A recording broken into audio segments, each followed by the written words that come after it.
Bismillahirrahmanirrahim. Assalamualaikum warahmatullahi wabarakatuh.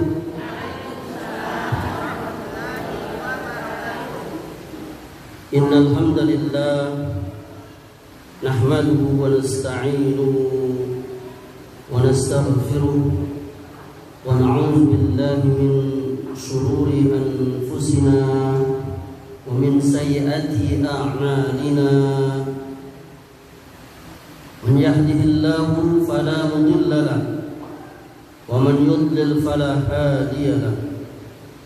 Wa asyhadu an la ilaha illallah wahdahu la syarika lahu wa asyhadu anna Muhammadan abduhu wa rasuluhu sallallahu alaihi wa ala alihi wasallam.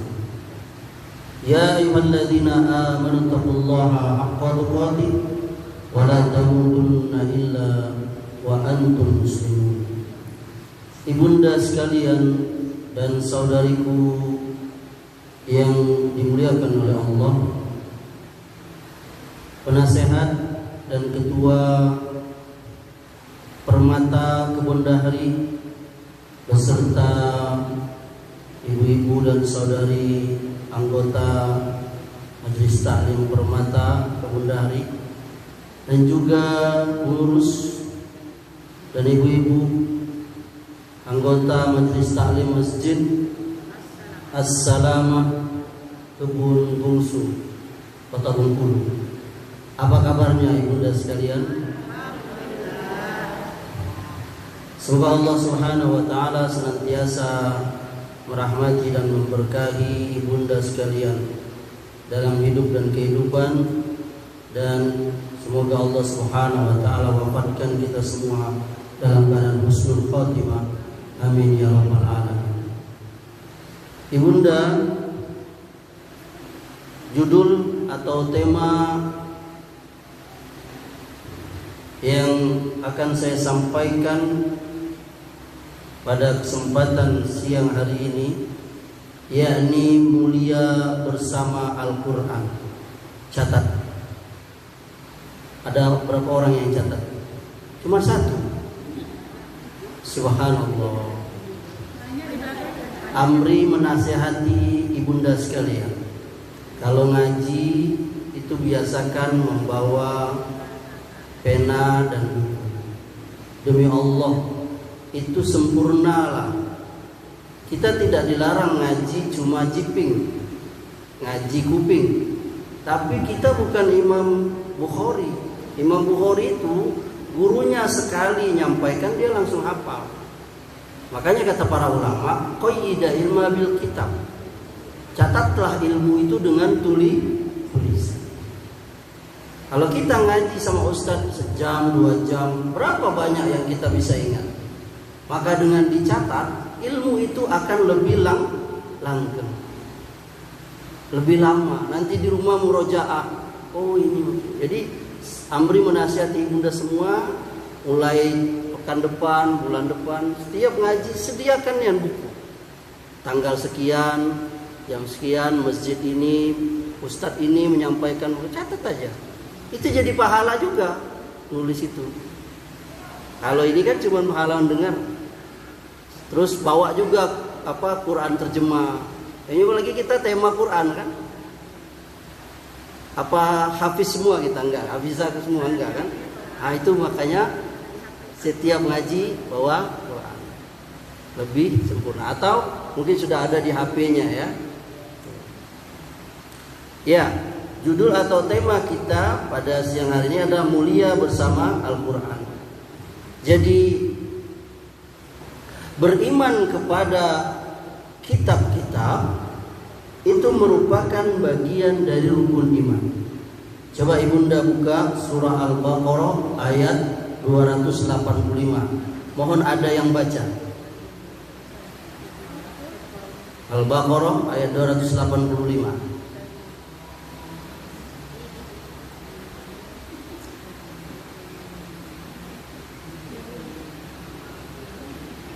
Amanar Rasulu bima. Coba ada yang bersedia baca? Al-Baqarah 285. Tolong baca sama terjemahnya.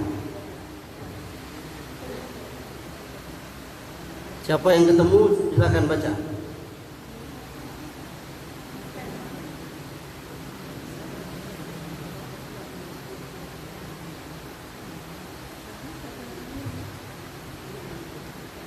Ketemu?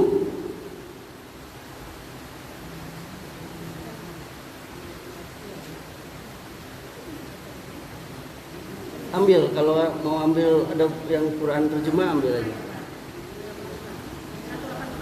285.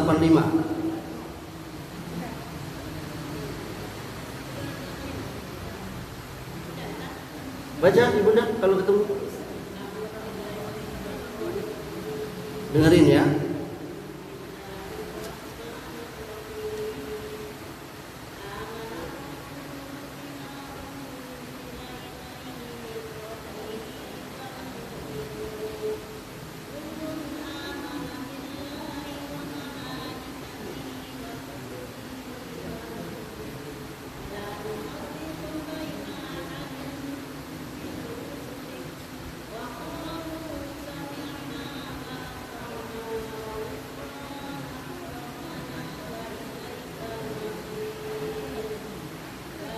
Artinya coba?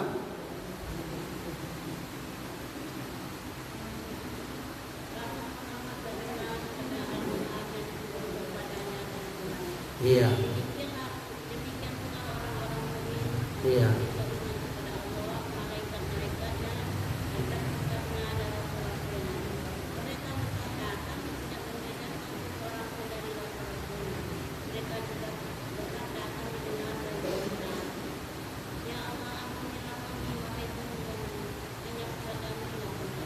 Iya, ayat ini Bunda, Allah mengatakan bahwa Rasulullah SAW beliau beriman kepada Al-Quran. Begitu pula kita beriman kepada malaikat-malaikat, rasul-rasul dan kitab-kitab. Jadi beriman kepada kitab-kitab itu merupakan rukun iman. Rukun iman, wajib hukumnya. Siapa yang tidak percaya, tidak beriman dengan kitab-kitab, maka dia telah kufur.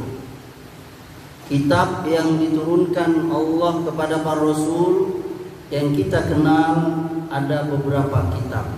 Allah pernah menurunkan yang namanya kitab Taurat, yakni kepada Nabi Musa. Allah pernah menurunkan kitab Zabur, yakni kepada Nabi Daud. Allah pernah menurunkan kitab Injil, yakni kepada Nabi Isa. Dan juga Allah menurunkan suhuf-suhuf, baik itu kepada Musa maupun kepada Ibrahim. Suhufi Ibrahim wa Musa. Nah, itu wajib kita meyakini. Nah, kitab-kitab yang terdahulu itu tidak berlaku lagi. Kenapa? Karena telah diutus Nabi akhir zaman. Kalau kitab sebelumnya itu berlaku hanya untuk umat Nabi itu aja. Tapi Quran dan Rasulullah itu berlaku untuk seluruh alam, seluruh dunia. Bahkan sepanjang zaman nanti sampai hari kiamat. Nah, ini makanya mukjizat terbesar Nabi itu yakni Al-Quran. Kalau kita berbicara tentang mukjizat Quran itu ada bab khususnya, menarik sekali. Bagaimana kagumnya orang-orang Arab jahiliyah begitu Al-Quran itu diturunkan, itu sastranya dan seterusnya. Jadi Al-Quran, beriman kepada Al-Quran itu adalah wajib. Dan di antara rukun iman yang 6 itu, masih hafal Ibunda? Masih hafal nggak? Beriman kepada Allah, beriman kepada malaikat-malaikat, beriman kepada kitab-kitab, beriman kepada rasul-rasul, beriman kepada hari akhir, dan beriman kepada qada dan qadar, takdir Allah. Ini wajib, rukun namanya. Nah, di antara rukun iman yang 6 itu, yang 5-nya itu gaib. Betul? Nah, Allah gaib, malaikat-malaikat gaib. Ibunda pernah melihat malaikat? Hah? Pernah melihat malaikat? Pengen ketemu malaikat maut? Nanti pasti tuh. Tapi nanti pasti malaikat maut akan datang. Rasul juga dulu nyata, tapi sekarang bagi kita itu Rasul itu goib, nggak kelihatan lagi, beda-beda alamnya. Hari akhir, hari kiamat, goib. Apalagi kodo dan qadar, takdir itu goib, nggak ada yang tahu. Siapa yang tahu tadi musibah akan datang ke Aceh, Sumatera Utara, Sumatera Barat? Datang itu air bah setinggi rumah, masuk itu balok-balok kayu sebesar ini, hampir ribuan orang yang wafat, yang hancur rumahnya. Ya subhanallah, nggak ada yang tahu. Wa ma tadri nafsum maza taksibu ghadan. Seseorang tidak tahu apa yang terjadi besok. Makanya Allah pernah menegur Nabi SAW ketika berjanji, beliau mengatakan akan besok tanpa menyebut insya. Oleh karenanya tadi itu kelimanya tuh goib. Kelimanya itu ada di mana? Ada di rukun yang ini 3 tadi, beriman kepada kitab yakni Al-Quran. Allah ada di Al-Quran. Siapa itu Allah? Sifat-sifat Allah, nama-nama Allah, malaikat begitu pula. Hari akhir, tanda hari akhir, Al-Qari'ah, Iza zulzilatil ardu zilzala, qada dan qadar. Nanti dijelaskan oleh Nabi lagi dengan sabda Nabi hadis. Maka jelaslah begitu. Ternyata begitu pentingnya Al-Quran itu bagi kita. Dan Al-Quran itu sebuah nama, yakni nama kitab kita. Dan dia memiliki beberapa nama. Namanya pertama itu Al-Quran. Coba ibunda buka surah Al-Isra ayat 9 ya.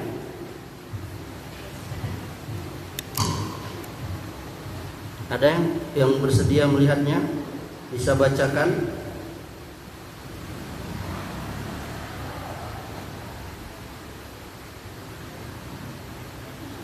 Al-Isra surah ke-17 ayat 9. Biar ibunda terbiasa membuka Quran. Kadangkala aplikasi Quran di HP itu kalah sama aplikasi WhatsApp dan TikTok.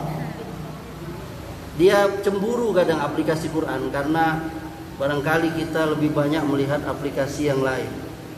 Sekarang pengajian ini saya minta coba buka. Ada yang ketemu? Coba baca ibunda Al-Isra 17 ayatnya 9.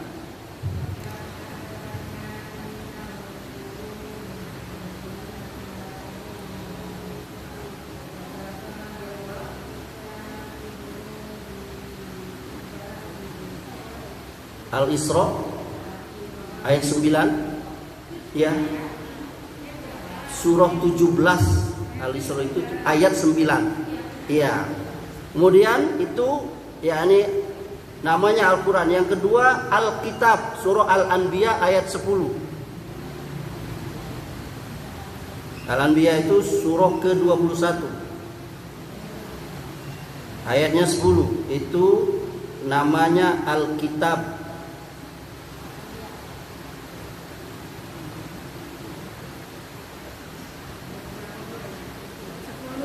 Ya, ketemu? Yang catat silakan catat.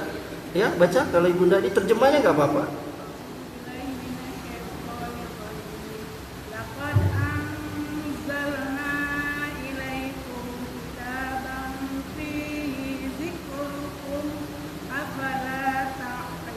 Iya.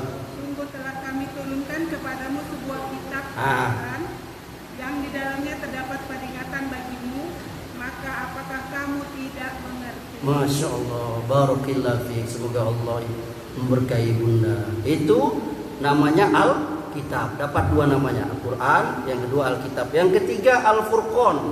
Jadi nama kitab kita juga kadang disebut di Quran itu Al-Furqan. Mana dalilnya Ustaz? Buka surah Al-Furqan.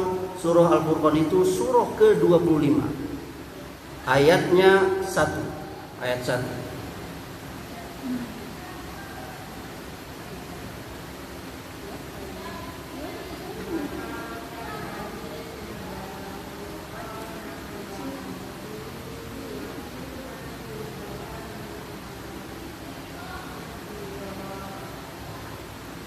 Ya, baca terjemahnya.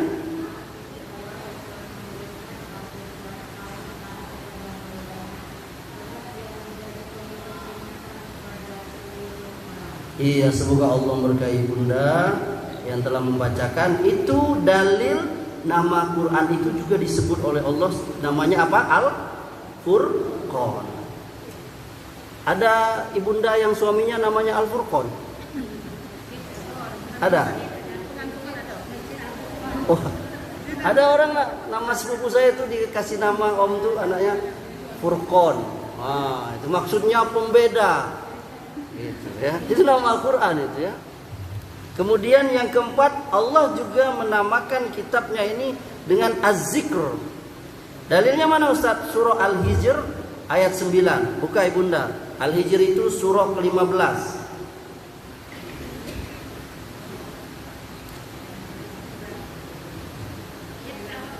Ayatnya 9. Siapa yang belum baca? Gak apa-apa, yang udah ketemu aja.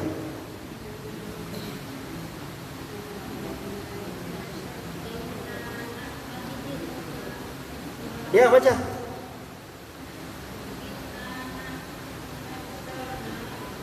Zikro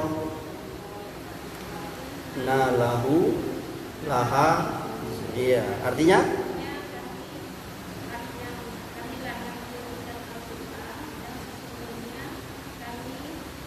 yang membeli. Iya.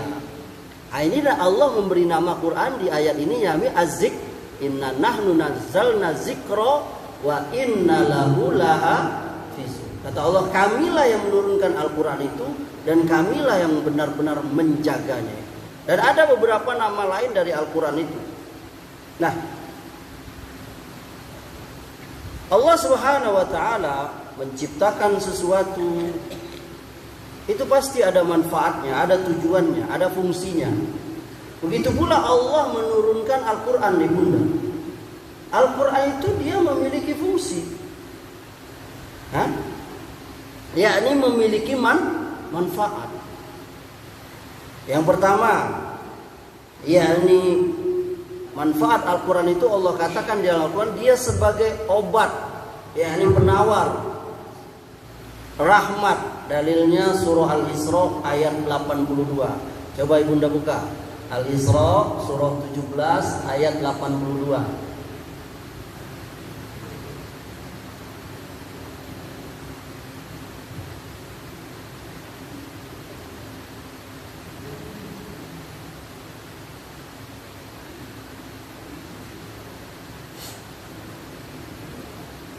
Ayo baca.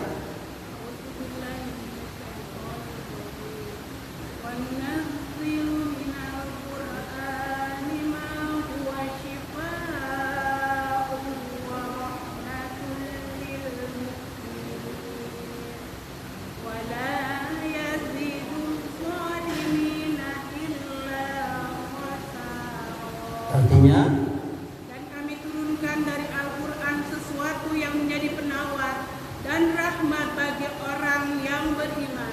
Sedangkan bagi orang yang zalim, Al-Quran itu hanyalah akan menambah kerugian. Lihat, di ayat ini Allah mengatakan fungsi atau manfaat Al-Quran itu bunda, yakni ada dua. Yang pertama sebagai obat, syifa. Makanya ada apotek namanya apotek asy-syifa. Iya kan? Ibunda ada memberi nama anak Syifa. Ada juga ya kan? Obat. Syifa. Jadi Al-Quran itu Allah katakan Syifa wa nunazzilu minal Quran Syifa. Mimma huwa syifa kata Allah. Kami turunkan pada Al-Quran itu syifa. Yani obat. Obat apa? Obat penyembuh. Baik penyakit rohani, baik penyakit jasmani. Salah satu cara pengobatan itu ada yang namanya ruqyah. Dan itu sunnah dari agama kita, ajaran dari agama kita. Suatu ketika sahabat pernah berjalan, beberapa orang sahabat tiba di suatu desa. Kepala desanya itu tersengat kalajengking, sudah banyak yang ngobatin nggak sembuh. Lalu dia minta tolong dengan rombongan para sahabat tadi. Lalu para sahabat tadi nolong mereka, mau. Oleh salah seorang sahabat dibaca surah Al-Fatihah, Ummul Kitab. Ini nama surah Al-Fatihah ini banyak lagi nih. Nanti suatu saat kita bahas. Baca. Alhamdulillahirrahmanirrahim. Maliki yaumiddin. Iyyaka na'budu wa iyyaka nasta'in. Ihdinas siratal mustaqim. Siratal ladzina an'amta 'alaihim ghairil maghdubi 'alaihim waladdallin. Subhanallah, sembuh. Qadarullah, takdir Allah, sembuh. Saking senangnya dia dikasihnya banyak kambing. Senang bersahabat. Tapi sahabat ini dia nggak mau kayak kita. Dia nanya dulu sama Nabi, ini halal apa enggak? Kalau kita kan itu sifat-sifat sahabat tuh gitu. Ini pelajaran bagi kita itu. Kadang-kala kita tuh lihat Nabi itu. Suatu ketika ada cucunya yang makan korma. Korma, tahu korma besar, ada korma tuh sebesar ini. Korma sebesar apa? Paling gede korma itu. Dicongkel oleh Nabi dari mulutnya. Kenapa? Karena itu ternyata korma sedekah. Sedangkan menurut hukum Islam, keluarga Nabi, Ahlul Bait Nabi itu tidak boleh menerima sedekah. Dia hanya boleh menerima hadiah. Dicongkel Nabi. Lihat. Kita bagaimana menjaga anak kita dari hal yang haram? Qu anfusakum wa ahlikum. Kita biarkan saja anak kita nyolong. Kok tahu ibu? Suruh minta. Iya bu. Kalau nyolong. Tapi ada nyolong yang boleh. Siapa yang tahu nyolong yang boleh mana? Tunjuk tangan, saya kasih hadiah doa. Boleh. Boleh juga nyolong salam. Ya ini duluan salam. Kita kembali kita jadi ya ini obat. Apalagi obat penyakit hati, penyakit jiwa. Dia membaca surah Alhaakumut Takatsur hatta zurtumul megah-megah telah melalaikan kamu sampai kamu masuk ke dalam.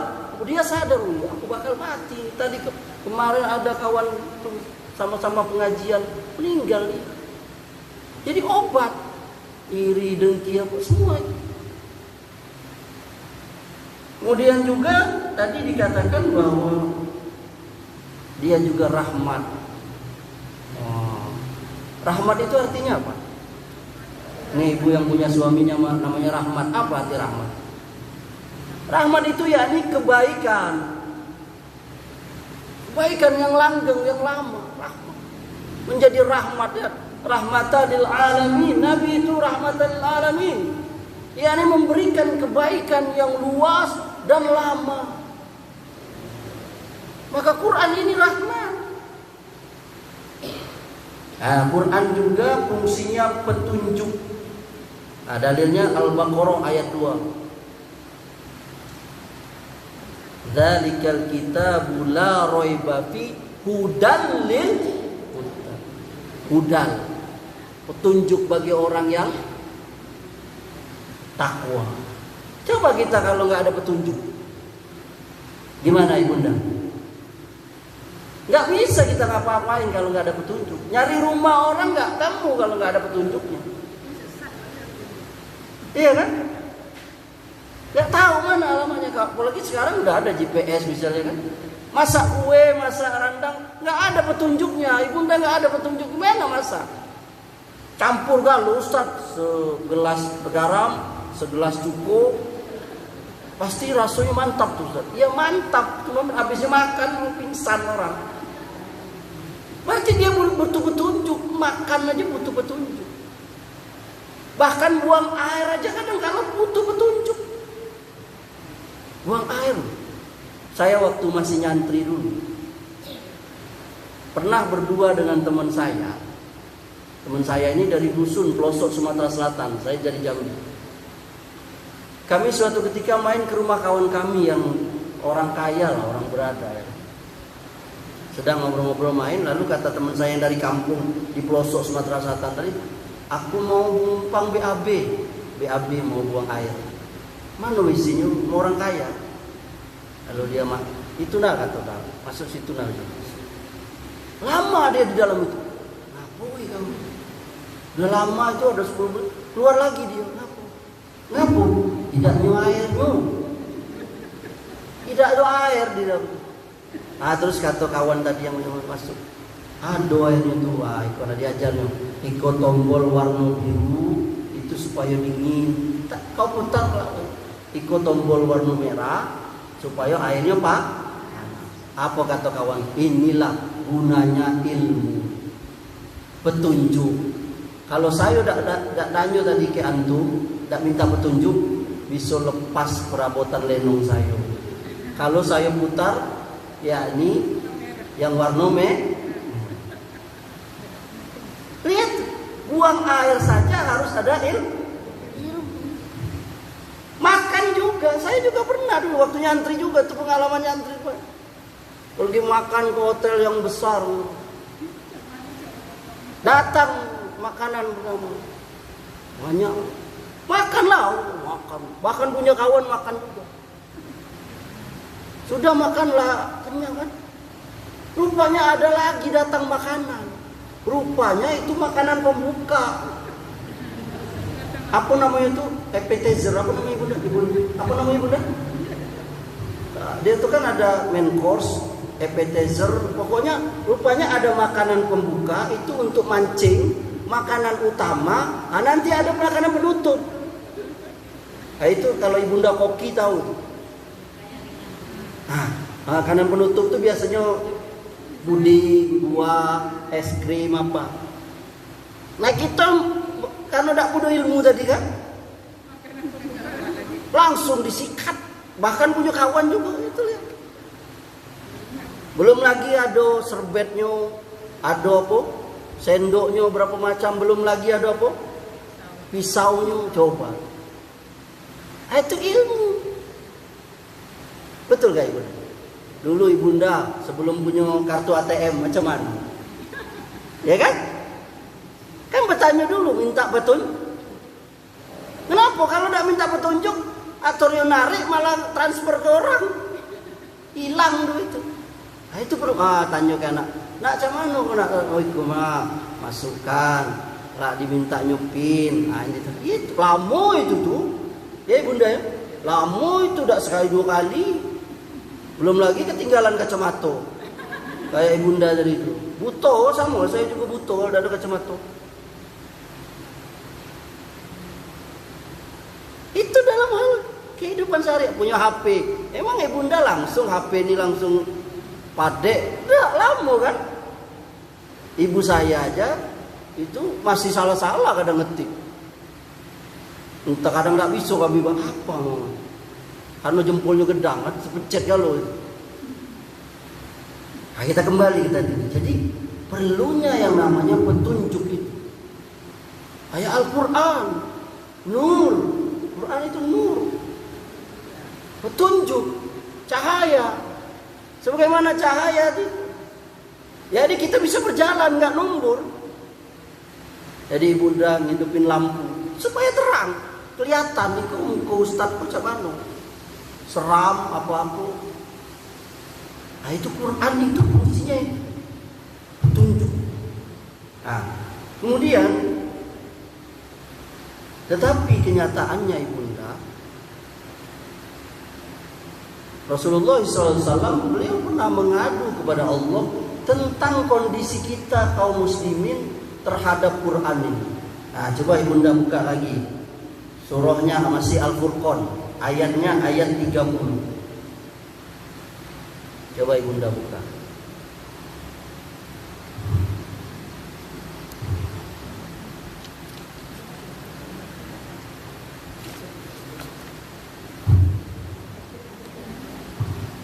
Al-Furqan surah 25 ayat 30. Baca ya bunda.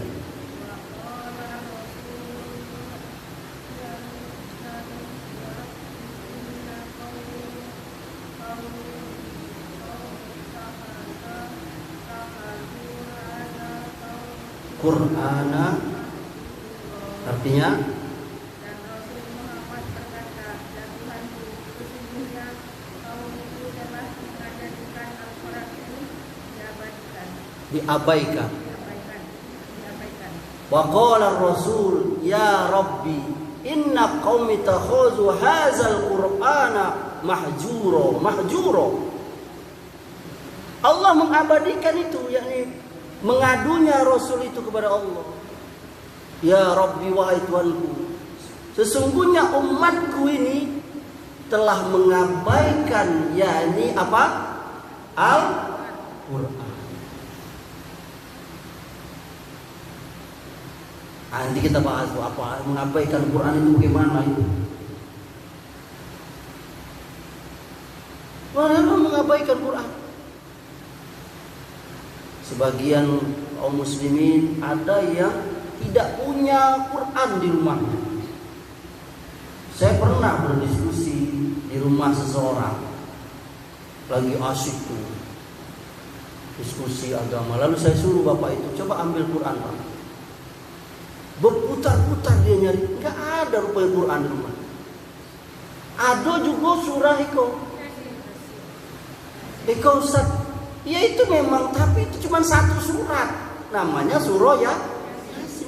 Quran itu ada 114 surat. Yasin itu hanya salah satunya, ya ini surah yang ke-36. Coba lihat, gak punya di rumah.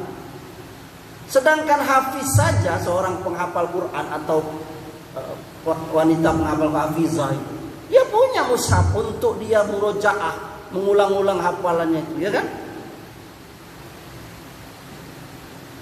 Maka hendaknya kita punya Quran. Di rumah ibunda punya Quran yang ibunda baca sampai lecek. Tapi sayangnya itu tadi ada orang kita, mungkin saya juga termasuk, beli Quran lalu kita taruh di lemari, lalu sampai tahun berikutnya dia pun dalam keadaan bersih, dalam keadaan rapi, karena tidak pernah tidak pernah dibaca. Yang kedua, tadi nggak punya catat itu. Yang kedua, mahjuro, lalai, tidak peduli dengan Quran itu, yakni nggak bisa baca Quran. Yani sebagian kita kaum muslimah, jadi dia nggak bisa baca Quran. Berdosa nggak bisa baca Quran? Baca ininya, yang melihat mushaf berdosa nggak? Kalau nggak bisa, tidak berdosa, tidak berdosa. Asal punya hafalan Quran. Jika sudahlah tidak hafal, tidak bisa pula baca Quran. Paham maksud saya? Karena para nabi pun dan sebagian sahabat itu nggak bisa baca. Nabi itu nggak bisa baca, ini nggak bisa. Iqra, kata Jibril, ma'anabi. Saya nggak bisa baca karena Nabi itu ummi, nggak bisa baca Quran. Tapi beliau hafal. Paham maksudnya? Nenek Amri juga ibunda itu buta aksara, baik aksara Latin, baik aksara Arab. Tapi dia hafal Al-Fatihah. Sama beberapa surat pendek, 30, ya al-baru wal asri wa duha. Kalau suruh baca itu nggak bisa, butuh.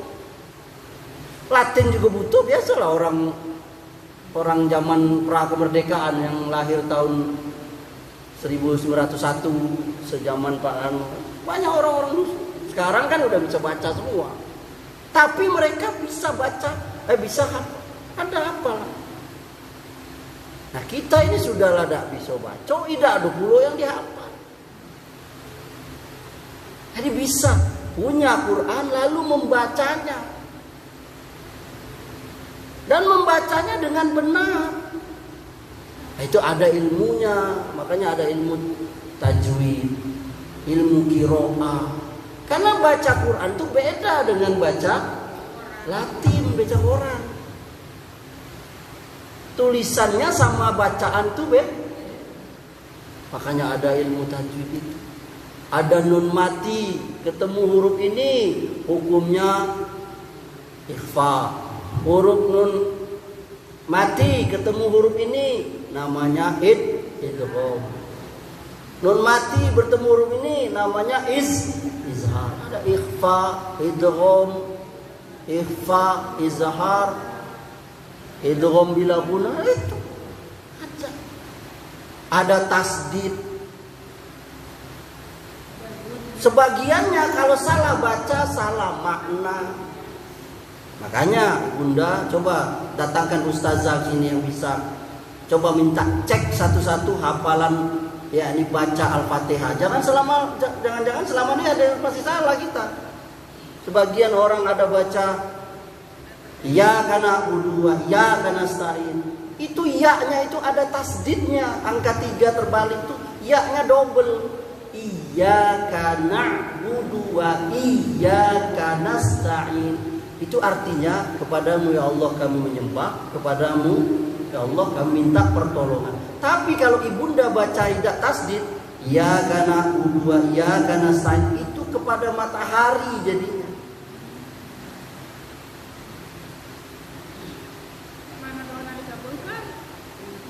Nah itu makanya itu perlu belajar.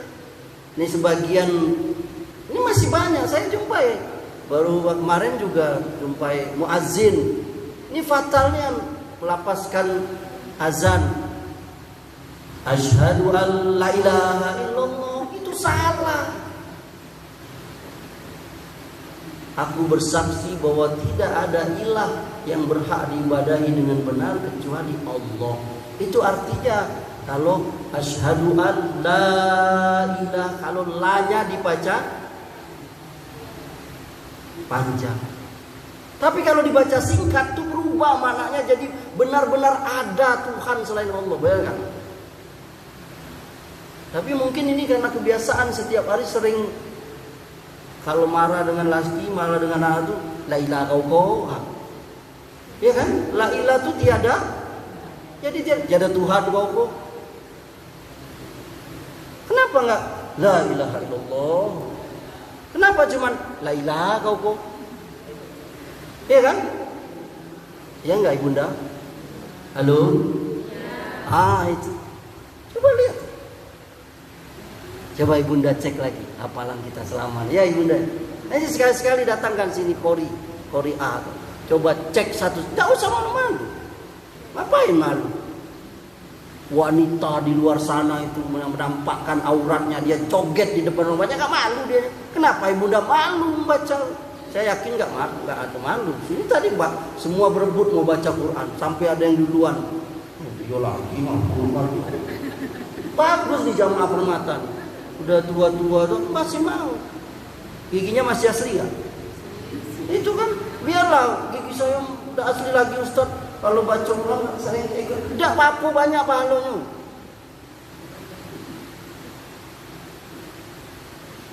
Gantian. Benar ini. Kita nggak tahu. Lebih baik ibunda wafat dalam keadaan lagi baca Quran, lagi belajar baca Quran. Iya. Sabbihisma rabbikal a'la. Mama kata, itu kematian yang indah. Coba kemarin kita lihat tuh ada bapak-bapak tua meninggal dalam keadaan sedih. Udahlah, ngapain? Apa yang kita cari? Kita nggak mengata siapa-siapa. Ini untuk diri kita masing-masing. Kullu nafsin za'iqatul maut. Tiap bernyawa pasti akan menemui kematian. Dan kita nggak tahu kapan kematian itu akan. Kembali ke tadi ya. Jadi punya Quran lalu belajar baca Quran. Begitu hebatnya Quran itu sampai kalau dia diturunkan kepada gunung itu hancur. Tapi banyak manusia tidak tahu. Coba Ibunda buka surah Al-Hasr. Al-Hasr itu surah ke-59 ayat 18. Coba baca Ibunda. Wa nunazzilu minal Qur'ani law anzalna hadzal Qur'an ala jabalil la ra'aitahu khashi'an mutasaddian min khasyatillah wa tilkal amthalu nadribuha lin-nasi la'allahum yatafakkarun. Coba baca terjemahnya Ibunda. Surah Al-Hasr surah 59 ayat berapa itu? Ayat 20 ya? Ketemu? Ya, ternyata. Tidak sama para pemuda. Ayat sesudahnya berarti. Ayat berapa? 20 ya? Itu ke berapa tuh? 21 ya? Iya. Baca artinya aja. Sekiranya kami turunkan Al-Quran ini kepada sebuah gunung. Lihat itu. Pasti kamu akan melihatnya tunduk, terpecah belah disebabkan takut kepada Allah. Dan perumpamaan itu kami buat untuk manusia agar mereka berpikir. Lihat itu Ibu. Itu Allah, bukan Amr yang ngomong. Surah Al-Hasr ayat 21. Kata Allah, "Lau anzalna hadzal Qur'ana." Andai kata aku turunkan Al-Qur'an ini kepada sebuah gunung. Yakni Quran itu dibebankan kepada gunung itu, amanah Quran itu. Maka gunung itu pasti akan hancur, terpecah belah. Apa sebabnya? Karena takut kepada Allah. Kata Allah, aku beri perumpamaan ini supaya kamu berpikir. Yakni Allah memberikan kepada kita ini sesuatu yang besar, yakni Al-Quran, yakni mukjizat ini. Seberapa pedulinya kita Quran, sebegitulah kedudukan kita di hadapan Allah. Allah menunjukkan yakni agungnya Quran itu. Ya Allah mengumpamakan yakni apabila Quran ini aku turunkan kepada sebuah gunung, maka kamu akan melihat gunung itu hancur, terpecah belah, berkeping-keping. Kenapa? Karena takut kepada Allah. Tapi manusia banyak yang lalai. Lalai kita dengan Quran Ibunda. Lalai, tadi sudah kita bilang. Masih ada kita nggak bisa baca Quran dan seterusnya. Apa yang terjadi? Coba Ibunda buka Quran surah Toha surah 20 dari ayat 124 sampai 127. Coba ada yang baca itu. Surah Toha itu surah 20 ayat 124.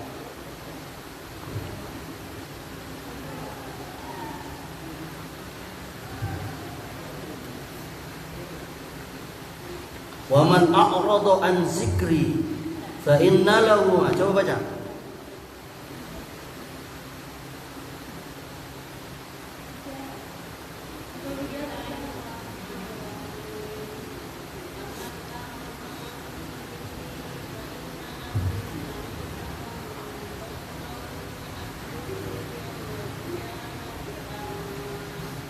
Artinya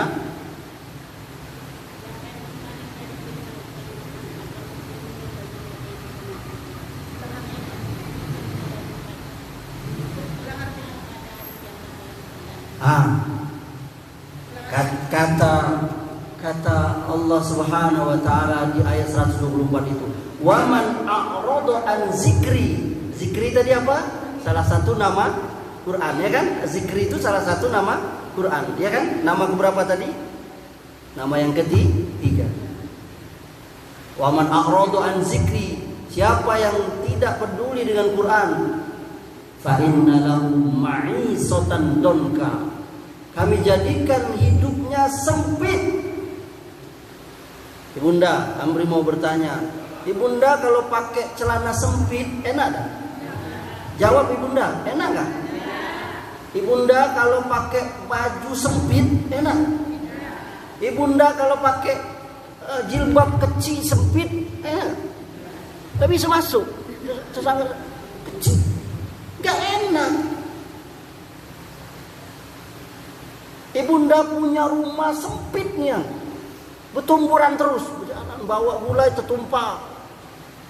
Lagi pakai anduk keluar dari kamar mandi tersenggol, terjatuh itu anduk. Karena sempitnya rumah itu. Enak tak? Halo, enak gak? Gak enak. Nah, coba bayangkan kalau hati jiwa yang sempit.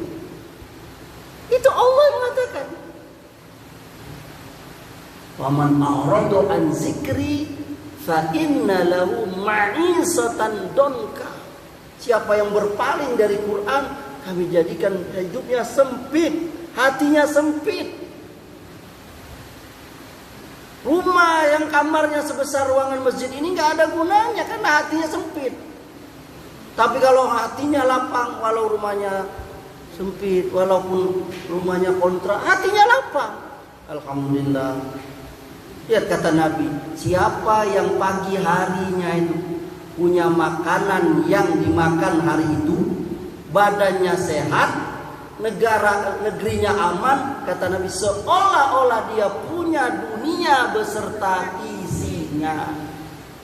Kita lebih dari itu, bahkan kita punya simpanan makanan untuk setahun, 2 tahun, minimal sebulan. Istri saya aja minimal makanan untuk seminggu. Ini kami ke Panorama tiap Sabtu, gandengan tangan belanja. Itu seminggu, taruh di kulkas. Ini kata Nabi, lihat tadi. Ini seorang mukmin, siapa yang pagi harinya kata Nabi, dia punya makanan untuk dimakan hari itu aja. Badannya sehat, negerinya aman, kata Nabi. Dia seolah-olah punya dunia beserta isinya. Yakni orang beriman itu syukur.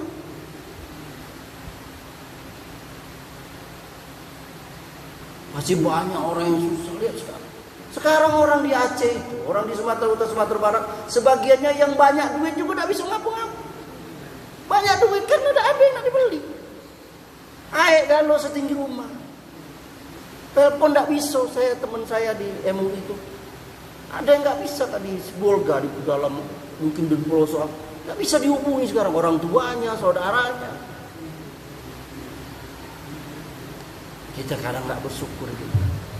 Kadang-kala kita lupa nikmat itu setelah hilang. Ingatnya ibunda nikmatnya lidah itu ketika ibunda dapat sariawan. Padahal sariawannya kecil di ujung lidah itu. Coba bayangkan kalau sariawannya sebesar itu. Kecil aja hilang itu. Gulai cubadak itu udah enak lagi. Cubadak itu apa sih, saya bisa nyebutnya aja. Nangkok.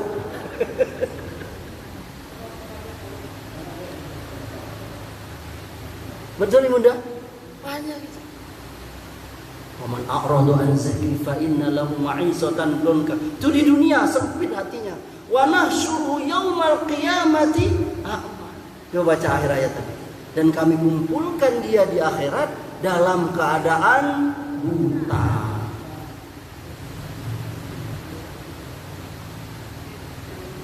Siapa ibunda yang sudah pernah ke Afrika?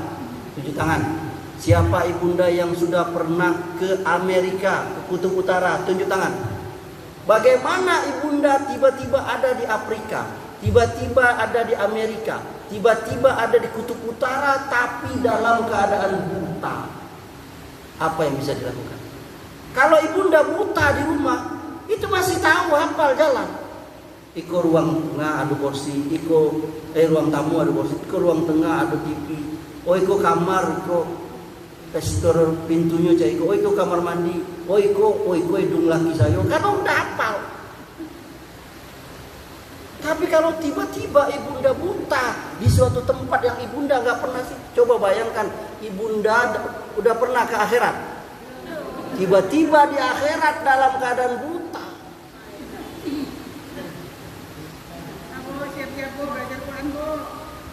Coba ibunda, ini kita boleh tertawa ya karena mungkin ini, tapi kita perenung coba ayat itu, coba baca, coba lihat Qur'annya, coba lihat masing-masing. Coba kalau ada Qur'an tuh enak nih meresapinya, mentadabburinya.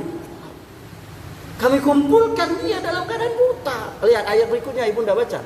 Ayat berikutnya 125. Qala lima hasorta'ni a'ma wa qad kuntu basyira. Coba. Dia berkata, ya Tuhanku, mengapa engkau kumpulkan aku dalam keadaan buta, padahal dulu aku dapat melihat. Nah, qala lima hasortani a'ma wa qad kuntu basyira. Ya Allah, ngapa kau kumpulkan aku dalam keadaan buta? Dulu aku bisa. Allah jawab, baca lanjutannya. Qala lima hasortani a'ma wa qad kuntu basyira. Coba lihat. Dan dia Allah berfirman, demikianlah dahulu telah datang kepadamu ayat-ayat kami dan kamu mengabaikannya. Jadi begitu pula pada hari ini kamu diabaikan. Nah, kenapa kamu buta? Kata Allah, karena dulu waktu datang ayat-ayat kami Quran kamu abaikan. Jadi tidak beriman, jadi orang-orang kafir. Mereka tidak beriman, tidak peduli. Begitulah juga pada hari ini kau diabaikan. Ya Allah ibunda, apa yang lebih sakit, apa yang lebih tidak enak dari diabaikan ibunda? Ibunda berumah tangga, punya suami, tidak ada lagi yang lebih tersakiti daripada diabaikan oleh suami. Enak nggak diabaikan suami? Kalau dipukul kaki ibunda oleh suami, mungkin dengan keras ditepuk di sininya nih, karena suaminya jengkel, masih mending, berarti dia masih perhatian. Tapi kalau ibunda lada disapu lagi, lada dikasih nafkah lagi, bahkan dia lari dari rumah. Ya Allah, suamiku sudah lagi tidak ada lagi keresahan, kesakatan yang lebih daripada itu, gak ada lagi. Bagaimana kalau Allah cuek sama kita? Itu Allah yang mengatakannya. Qala kadzalika ataska ayatuna fanasita wa kadzalika yauma tunsa. Begitulah kamu, dulu kau gak peduli dengan aku, sekarang pun kau. Dan itu terjadi. Coba lihat sebagian manusia, dia membalas perbuatan seseorang, al jaza'u min jinsil amal, balasan sesuatu sesuai perbuatan. Dia pernah disakiti oleh seseorang, ya kan? Tidak peduli orang itu. Ketika orang itu datang butuh sama dia, apa yang dia lakukan? Datang kau, ya kan? Butuh juga kau ke aku. Selamu kau mana? Kau sudah ngatuin aku. Itu sesama manusia. Bagaimana dengan Rabb Allah? Ya, ini Tuhan kita. Kepedihan, kemalangan, siksaan apa yang lebih berat? Ini Allah tidak peduli lagi dengan hambanya ini yang kufur ini, yang tidak peduli dengan Quran, tidak beriman dengan Quran.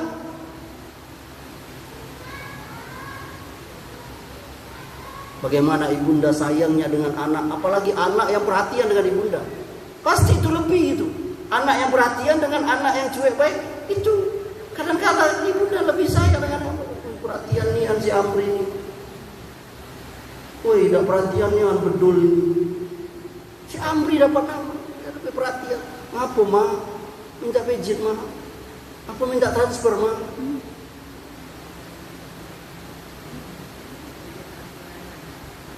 Itu anak, itu suami. Kawan juga gitu, ya kan? Ibunda pasti lebih senang sama kawan yang perhatian. Kau ngapa buku kau di usamnya, kau lagu gak lagi. Akhirnya cerita dia kan? Itu butuh kawan Beda kayak kawan yang cuek aku. Aduh dia nggak suka apa? Beda. Punya tempat di hati. Bagaimana kalau kita perhatian Allah? Allah tidak lagi perhatian kepada kita.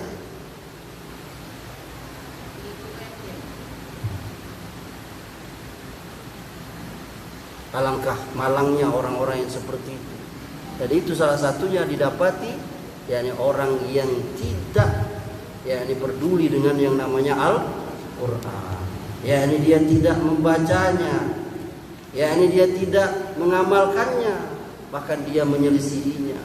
Bagaimana dia akan mulia dengan Al-Quran itu? Padahal Allah telah menurunkan kepada kita yakni kemuliaan, yakni yang namanya Al-Quran. Ada yang ingin Ibunda tanyakan? Berapa menit lagi asar? Berapa menit lagi Bunda? Boleh soal jawab.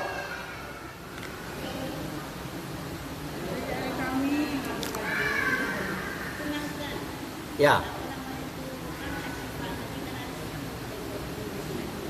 Menyembuhkan penyakit. Ya, obat.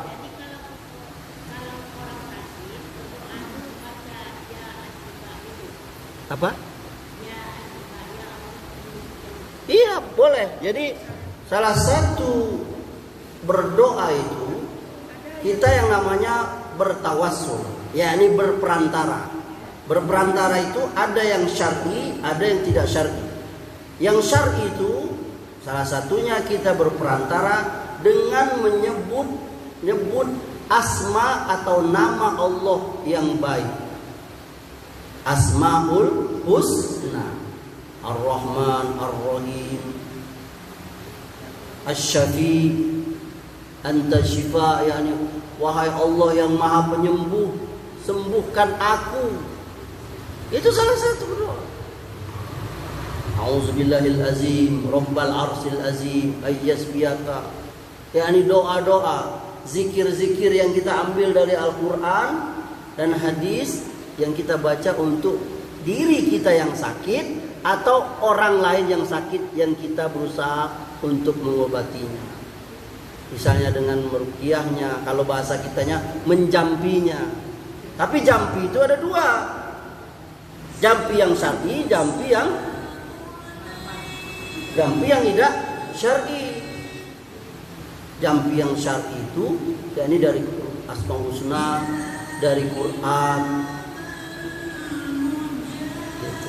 Ya, benar Ibunda, boleh. Ibunda hafal kan? Sebagiannya hafal kan? Ar-Rahman, Ar-Rahim dan seterusnya. Jadi 99 Asmaul Husna itu tadi. Gitu Ibu. Sangat bagus. Dan baca Quran, Quran itu seluruh Quran itu obat. Jadi Ibunda bisa baca Quran ayat apa saja, surah apa saja. Itu apalagi kalau Ibunda membaca Quran itu setiap hari. Berapa banyak cerita yang kita dapat. Ada orang yang umur 80, 90. Kenapa? Kok Ibunda sehat ya? Kok hafalannya kok gak pikun ya? Ternyata salah satunya dia suka membaca Quran. Dia ahlu Quran. Dia cinta Quran. Tidak kering lidahnya kecuali dia baca Quran. Dan Ibunda bisa melakukan itu. Gak perlu banyak-banyak hafalan. Cuma Ibunda hafal Al-Fatihah boleh baca. Ibunda cuma baca 30, gak apa-apa. Bahkan ada yang khusus, ada zikir pagi petang. Kan isinya Quran jalur. Zikir pagi petang itu kan. Ada surah An-Nas, Al-Falaq, Al-Ikhlas, ada ayat kursi ya kan. Ada lagi yang khusus hari Jumat misalnya Al-Kahfi. Dan surah-surah lain yang baik itu yang secara umum dia Quran itu sifat obat. Dan ada yang secara khusus ada ayat-ayat tertentu yang punya khasiat. Kata Nabi SAW, siapa yang baca surah Al-Baqarah di rumahnya, setan akan lari dari rumah yang dibaca surah Al-Baqarah. Ibunda, Rasulullah pernah berkata, setan akan lari dari rumah yang dibaca surah Al-Baqarah. Suami saya itu setan Ustaz. Ngaku saya baca Al-Baqarah lari, wis jangan gitu.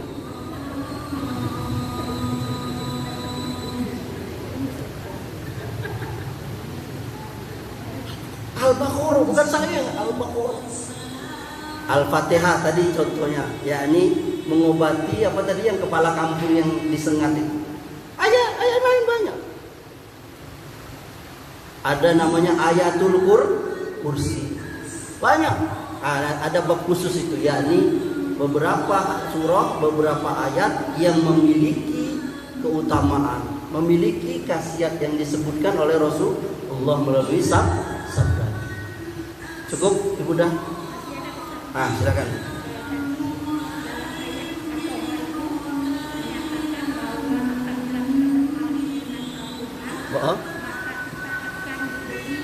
Penghidupan yang sempit, ya.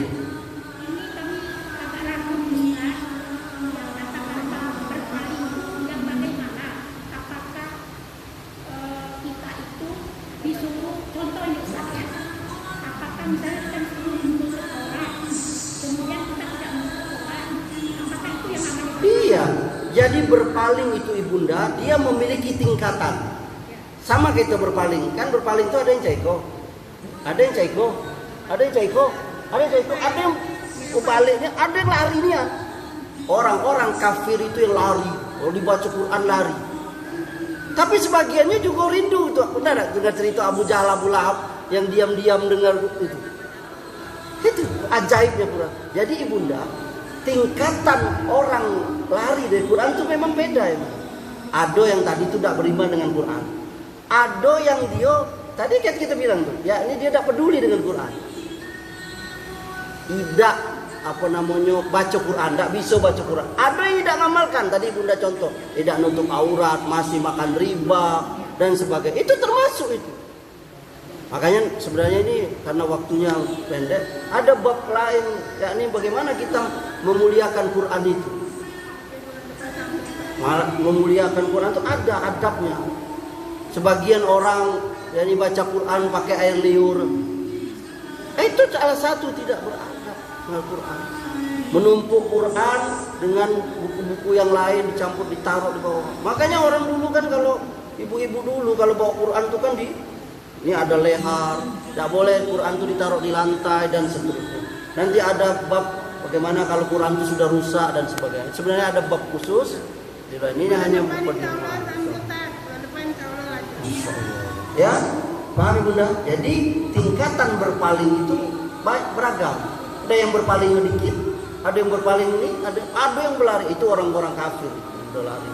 Tapi kita kaum muslimin sebagiannya juga ada yang berpaling. Ya ini tadi tuh tidak baca Quran. Bahkan sebagiannya bukan berpaling lagi, ada yang menyalahgunakan Quran. Apa itu Ibunda? Menyalahgunakan Quran apa? Ya ini menjadikan Quran itu